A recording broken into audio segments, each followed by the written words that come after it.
We're excited to be in Chicago.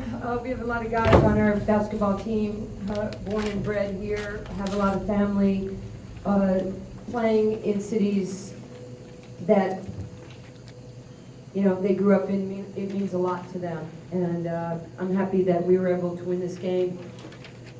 We have some, obviously, some new additions, some injuries. For us to be able to pick up Carlos Boozer was definitely a boon for our basketball team. You have to give the credit to Corey Maggette and to Cuttino Mobley for, you know, seeking out players that fit our philosophy and what we want to do. So I'm very grateful for them. Cuttino's out, but he's not down.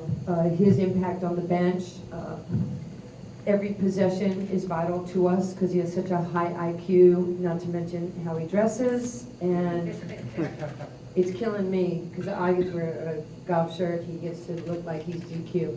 So, you know, Corey grew up here.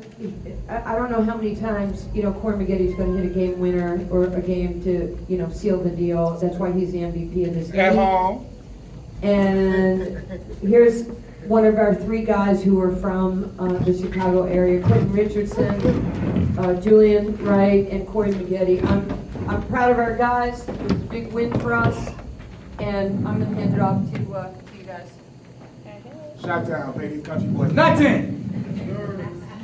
And he's the only one who showers, by the way. Yeah, I'm afraid. What do you guys think of that crowd out there?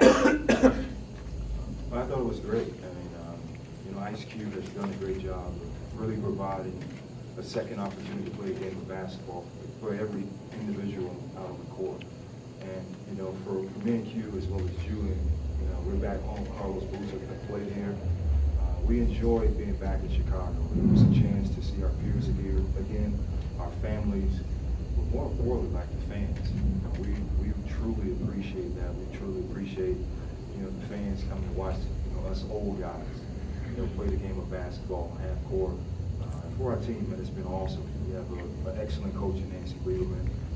There was a reason why she was the coach of the year last year. She brings such an unbelievable pedigree to our team.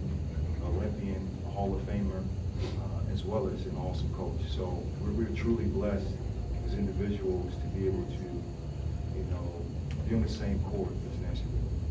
Yeah, for me, for me, the whole idea of this Big 3, what makes it special for me is this group of people that we with, from Nancy on down to Cuttino, to all of our teammates. And for me, I've known Julian since he was younger, but the best part of everything for me is Corey. I've been knowing and playing against Corey since 5th grade. Like, you can't make it up. You know what I'm saying? When I got drafted, we played for the same team. We played 1A, 1B, whatever you want to call it, coming up and through high school. He was number 1, I'm number 1. He number 2, I'm number 2. We both go to McDonald's. I got pictures from behind the scene at the McDonald's banquet. Like, it's for real, my brother, since 6th grade, and it don't get no better than that. Us winning the championship together last year. Neither one of us did it in our career. We both got out of champagne shower and stuff like that. So for me and him, just our families being intertwined seriously, bro. Like we go way, way back. And it's like, you couldn't have told us this in 5th grade. We was always against each other, battling it out. He was my rabbit. I'm chasing him, trying to be number 1. And, you know, vice versa. We going at it. So for us to, you know, go through all that, have all that history, and we still here, we still the best of friends, brothers, our families, our kids know each other. It's like, this is it. This is what it's all about. So I'm sorry. So that was very, very well spoken and very well delivered. How do you send that message out via the Big 3 to the communities, in particular here in the Chicagoland area? We know what the situation is on the south side and the west side. You talk about your brotherhood. How do you convey that message and get it across that connects with the fans and let them know there's a bigger picture out there and a brighter future? That's what I do. I'll be somewhere in Chicago this year speaking at some of the Chicago public schools, and every time I speak to any type of youth, kids and everything, I always tell them, get around like-minded kids like you. That's what we did. That's how I made it through. I'm from the same streets, lost two brothers to gun violence. Neither one of them was in it, but we all know that they could touch anybody. So I mean, my whole thing is that's how I made it out. I had a group of friends, all of them went to school, all of us wanted to play ball, stay out of trouble. So I tell kids to do, stick to kids to do what you want to do and help each other. Don't bully each other. Don't retweet the bad stuff. Like, help each other. That's all it is. It takes, you know, the popular kids to stand up first, and you try and talk to them. But whoever you are, just stand up.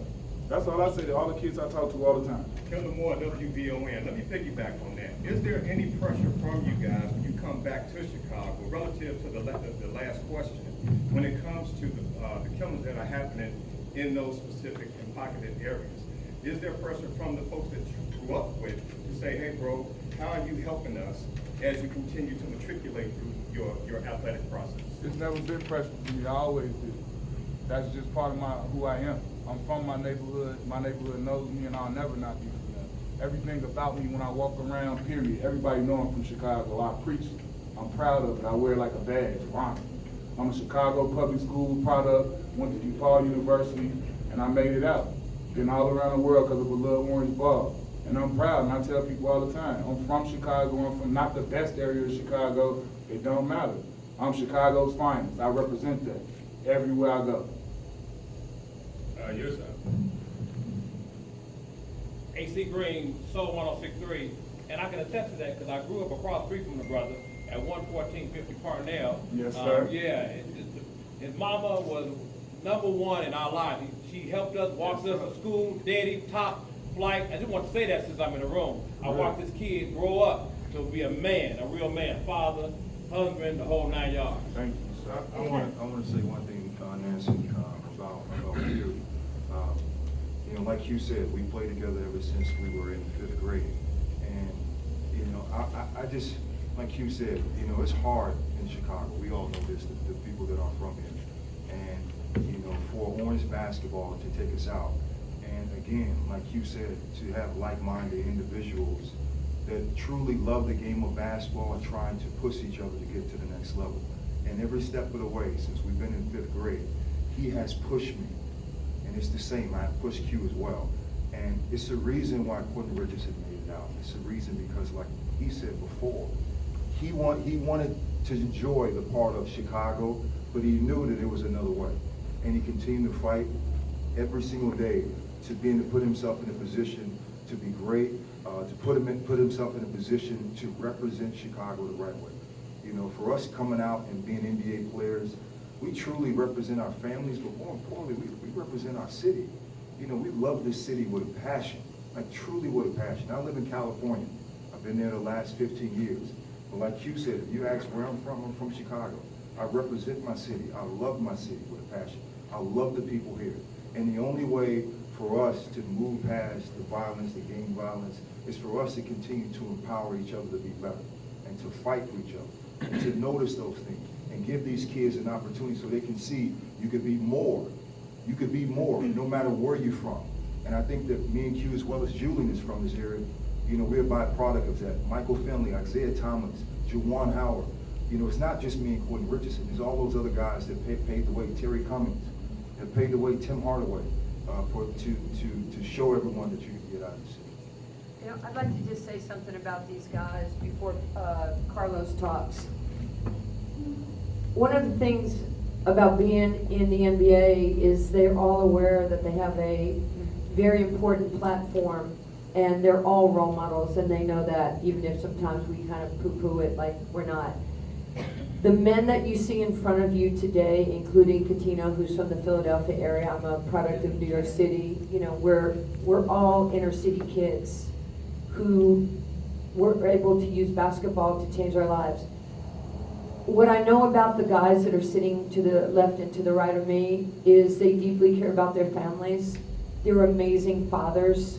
I see it every single day. They are breaking the mold of what the outside world thinks a young African-American man should be. They are tremendous role models. I am so proud of each and every one of you to be on a journey with you and to be your coach. It's not about me. It's about every one of these guys that every day I see them. They make me smile. They make me laugh. Sometimes they make me cry. It was just a shop in the corner, but. How much we did that? We will not rat on each other, but it's on film. But they're amazing. And at this stage of my life, I get to be around these guys constantly and to see what, I said role models. Every young kid in Chicago should Google Corey Maggette and you know, Booz played for the Bulls for many years, and Julian Wright and, you know, Cuttino and Q. You should know who they are beyond the numbers. I can tell you that 42 of the 50 points that were scored today were scored by guys from Chicago. That is irrelevant. What is relevant is that they're showing that next generation of young people, both boys and girls, that there is hope. These are hope givers. They're not stealing your dreams. They're giving you your dreams. And that's why I'm so passionate about these guys as men, because they're making me better every step of the way, and I don't look like them. They make me better as a human being, and I have been blessed to be around them almost all the time as far as our contact during the season. So you have the best of the best right here. Is the Chicago connection, is it purposely that the Chicago connection is all on the same team right now? Yes, 100%. You know, for me and Cuttino Mobley, who are the captains of this team, you know, right off the bat, the first thing I wanted to go was for Q. I know what he brings. I know he has grit, he has toughness, he has passion, he has charisma, and I wanted this guy on my team. You know, it was a reason that he's on this team.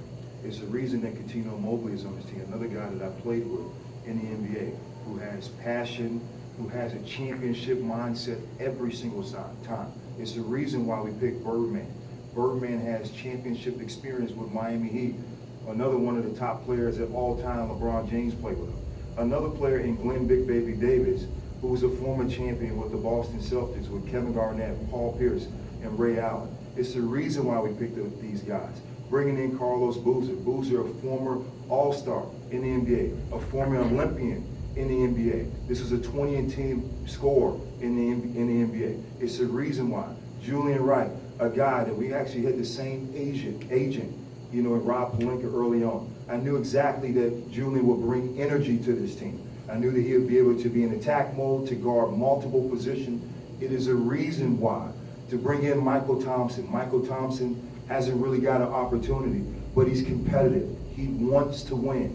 He wants to be around this team. And it's the reason why Nancy Liberman is on this team, because she's Lady Magic. That's all you gotta say. That's all you gotta say. You Google her. You know, it's the reason at the age of 50 that she played the game of basketball. So she has a high basketball IQ. This is the reason why, as captains, me and Cuttino selected these players. Booz, just tell them you're new, you're from here. Yeah, for me, I'm just. Hold that. Hold it. I'm just excited to be a part of the group, man. You know, be a part of this. Because you see everybody up there, they're all winners, they all got grit, they're all tough, they all got their own individual journeys, they've been through a lot of stuff. And I had the pleasure of watching these guys win the championship last year. I was looking forward to watching y'all celebrate. And to be a part of this group now, it's light years on how winners take things serious on and off the court. Like talking about the community, they do everything the right way. And it's good to be a part of this group. You, Rich, talked about the little orange ball that took you out from where you were to where you are now. All of you guys are here because of that orange ball, and you're continuing your career, even though you've had a lot of success in each of your individual careers. Why Big 3?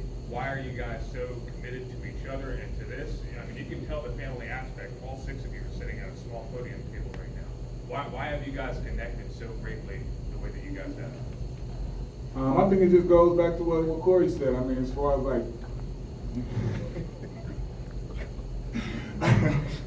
I think it just goes back to what Corey said. I mean, in one way or another, everybody on our team, we crossed paths. We played together at some point, even though, like Julian, he went to school at Homewood Flossmoor. My first house I ever bought was right down the street from where he grew up. I knew him before he went to high school. You know what I'm saying? He played for the Illinois Warriors. I came over, this man had so many Jordans.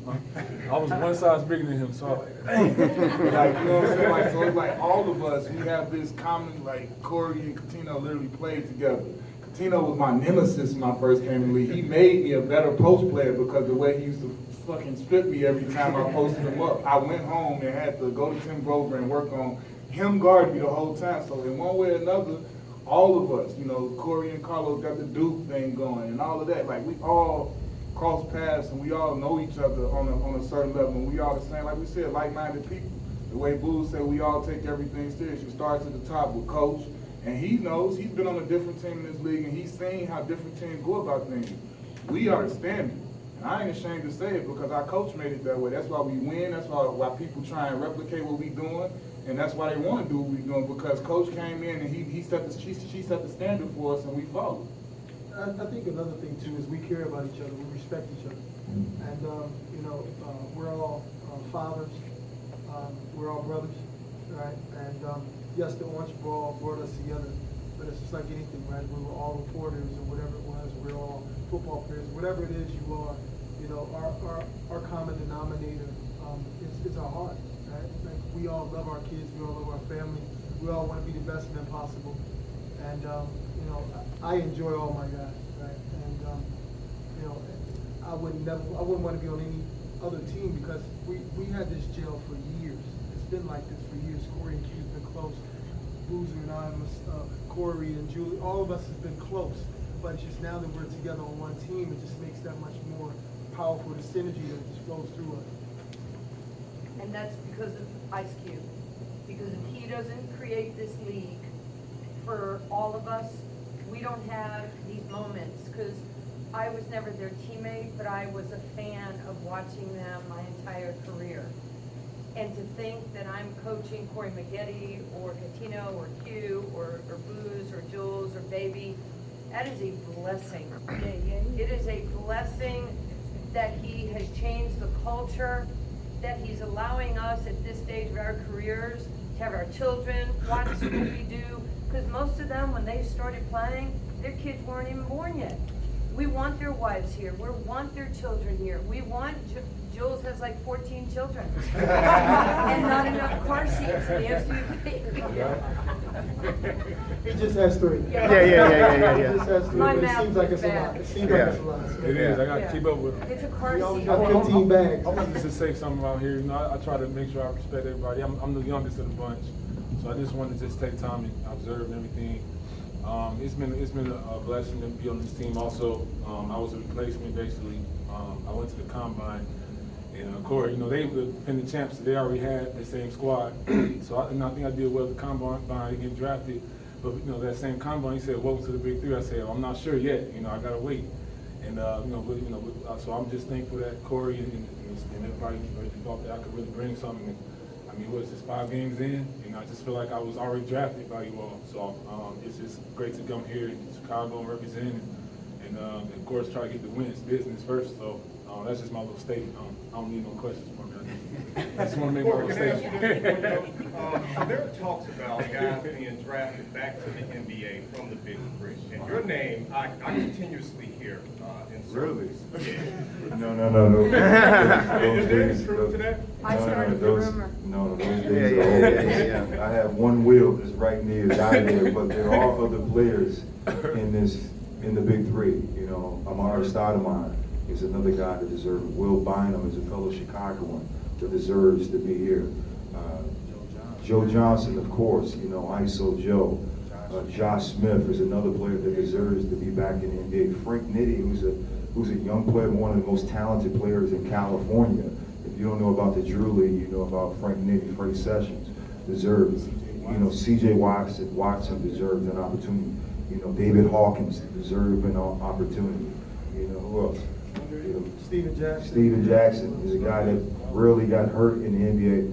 And, Steven Jackson was one of my teammates with the Golden State Warriors. Everyone see the outside exterior of Steven Jackson. But when I tell you, one of my most favorite teammates of all time, and he cares about his teammates, cares about people. He does so much for the state of Texas and his community that most people don't know about. So for us, I hope those guys get a chance because they deserve it. My time is over. At some point in your career, you have to know that. I understand that. I even understand that my career might be done in the Big 3. It's a time. And so those guys still have an opportunity to increase their careers in the NBA. One last question. let me ask you guys regarding, thank you on behalf of the fans of Chicago for creating and being a part of the Big Three and what Cube has been able to generate. Unfortunately, the Chicago Bulls aren't living up to the expectation of the fans, so you guys are a great addition to what's going on in Chicago. But seriously, I want to ask you guys, and Nancy also as well, Colin Kaepernick has been in the news the past 3-4 years, and of course he got paid by the National Football League. But he did what he did in protest to show what's going on in the communities, black and brown. What type of impact did it have on any of you guys? You guys all reached the top level. What type of impact, Q, we could start with you, did the Colin Kaepernick situation have on you as a person? For me, I think it was, I think more so, I look at the result, you know what I'm saying? I look at how he was unable to go back to playing football, and he absolutely, I feel, is somebody who deserves the opportunity, who before everything went down was one of the players who seemingly had the type of abilities that would warrant a position on the roster. So for me, it just shows you when you know how some parts of America work. When you speak up and you say something that a group of people don't like, if they have the power, they can blackball you. And that's what they basically did to Colin Kaepernick, which was unfortunate. I mean, I was glad to see that he was steadfast with his message, and you know he had some sponsors with Nike and some people that stayed behind him, so he can still, you know, maintain a lifestyle and still have a way to make a living. But for him, he was cheated. He was ripped of the game, I feel like. And I mean, I think, you know, we have somebody in the Big Three, and Mahmoud Abdul-Rauf, who stands and is a great example of that same thing. But I think he was just in a different time where he wasn't able to be kind of saved the way Colin was. And I mean, I think it's just great that, you know, he went out there and he stood up for something he believed in, even if it meant, you know, losing your ability to make your main money maker. Like football was his main money maker, and he didn't know that, you know, he was gonna have a post career with Nike or whatever else he's doing. He stood for something, so I respect that. Nancy? Yeah, I'd like to say something about that, since, you know, my entire life I was mentored and loved by Muhammad Ali, and he changed my life because he taught me about racism, he taught me about change, he taught me about so much. I respect that Colin has an opinion. To put Colin Kaepernick in the same breath as Muhammad Ali is incorrect, because Muhammad Ali gave up his career for his principles and what he believed, and I believe in every one of them. And I believe that Colin's message got twisted and misconstrued. The NFL is different from the NBA and the Big Three. If the NFL had a commissioner like Adam Silver, there's a reason these guys have the autonomy to speak, to express themselves, to say what's on their heart without repercussion. That's all you need to know about Adam Silver. For Ice Cube to have a league like this where our guys can express themselves, to say what's on their heart and say what's on their mind, I really do respect that. For me, there has to be change in our society. It's important, like, we're gonna throw out a whole lot of stuff here, but for me, one of the things as a white woman who has been in, and excuse if I'm being correct, a black man's world for my whole life, you know, I have been protected and championed by the African American community since I was 10 years old. I am a supporter, a believer, and I'll do anything in my power to the day I die to support this community for equality, inclusion, and diversity. What is extremely troubling to me is that we have to give women of color opportunities because they're lowest on the totem pole, where women still earn 80 cents on the dollar to men, white men. Sorry if I'm insulting white men, I apologize. But women of color make between 57 and 68 cents on the dollar. It is unacceptable. And when you do get your opportunity, you have to be ready. We must be ready when that opportunity is given to us, because it's not our birthright. We have to meet people halfway and deliver. I have to do my job or I won't get this job, and I must be ready for those opportunities. I will always stand for the flag. I'm sorry, I'm an former Olympian. I'm a hand over the heart gal, and I will always stand for the national anthem. If you don't, it's okay. I don't have an issue with that. I'm just telling you what I would do, and there has to be change in this country.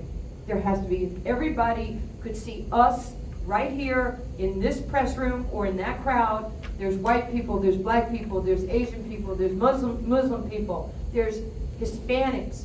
It's a melting pot of love and kindness and respect. And if the outside world could be the way we are with each other, if somebody looked at me wrong, Quentin Richardson would be right up in their face protecting me. Because there is love and kindness and respect amongst us. And that's what we're missing in this. You know, look, I'm 61 years old. These are little puppies here. They're amazing men. And they're changing the narrative of our country. But we all have to do it together. And look, he might be a White Sox fan. I'm a New York Yankee fan. Or there might be Red Sox fans in here. You guys might hate my team. But we are in first place. And we have 27 World Series rings. She said. But it doesn't mean we have to hate each other. It just means we have different interests, different things that move us, and that we attach ourselves to. And if our country could do this, I don't want to walk into Rucker Park and have somebody jump me because I'm white. I want them to put their arm around me and go, hey, are you okay? You know, what's going on? How's your family? That's my rant. I'm not going to change. I love people of all persuasions. But men of color are changing the narrative. They're great fathers. They're having generational wealth. They're investing in their communities. They're just changing how it's viewed. And I think it sucks what has happened to both. And I had a little girl say to me one day that, you know, racism and the Holocaust and slavery was fake news. I had a 24-year-old say that to me after a speech one day. I was like, what? You know, in 25 years, she's going to say 9/11 didn't happen, right? Does that alarm you? Heck yes, it alarms me. Because people are just making stuff up. And we have to unite. We can't be pulled apart. And if you are going to make a statement, well, damn, get some information. Do your homework. Learn what's happened in the black community. Learn what has happened, the Holocaust. Learn, you know, I think African Americans and Jewish people, that's my family, this should be thicker than thieves because of the atrocities that we had to go through. We should be there for each other. That's why she's the best coach. Thank you. Sorry, I went so long.